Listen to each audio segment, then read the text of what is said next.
بسم اللہ الرحمن الرحیم۔ محترم سامعین، آج میں آپ کے سامنے ایک نام کی فضیلت بیان کروں گا۔ جس بچے کا یہ نام ہوگا اس گھر کے اندر اللہ تبارک و تعالی کبھی اس گھر کے اندر فاقہ نہیں آنے دیں گے۔ محترم سامعین، اس نام کے بتانے سے پہلے کچھ چیزیں میں آپ کو بتا دیتا ہوں اور اس کے بعد وہ نام بھی بتاؤں گا، اور میری ویڈیو یہ آخر تک سنا کریں اور میرے چینل کو سبسکرائب بھی کریں، بیل آئیکن کو ضرور دبائیں۔ اگر آپ نے کوئی وظیفہ پوچھنا ہے تو وہ کمنٹ کر کے آپ پوچھ سکتے ہیں۔ محترم سامعین، حضور صلی اللہ علیہ وسلم نے ارشاد فرمایا کہ کچھ چیزیں انسان کے فطرت میں سے ہیں۔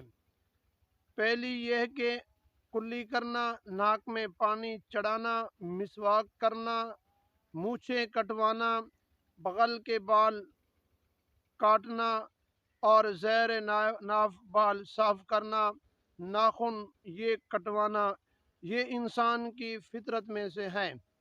محترم سامعین، حضور صلی اللہ علیہ وسلم نے ارشاد فرمایا کہ سنت مرسلین وہ چیزیں یہ ہیں کہ نکاح کرنا، بچے کا ختنہ کروانا اور کلی مسواک کرنا، خوشبو لگانا، یہ انبیاء علیہم السلام کی سنت ہیں۔ محترم سامعین، اس بچے کا نام اگر یہ ہوگا کہ اس گھر کے اندر اللہ تبارک و تعالی کبھی بھی فاقہ نہیں آنے دیں گے۔ امام مالک، امام محمد رحمۃ اللہ علیہ کی 7 نسلوں تک محمد نام رکھا جاتا تھا۔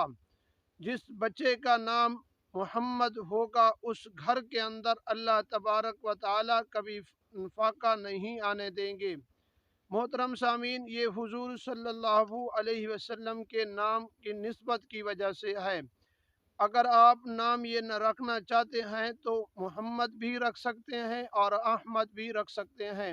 اللہ تبارک و تعالی ہم سب کو اس نام کی لاج رکھنے کی توفیق عطا فرمائے۔ وآخر دعوانا ان الحمد للہ رب العالمین۔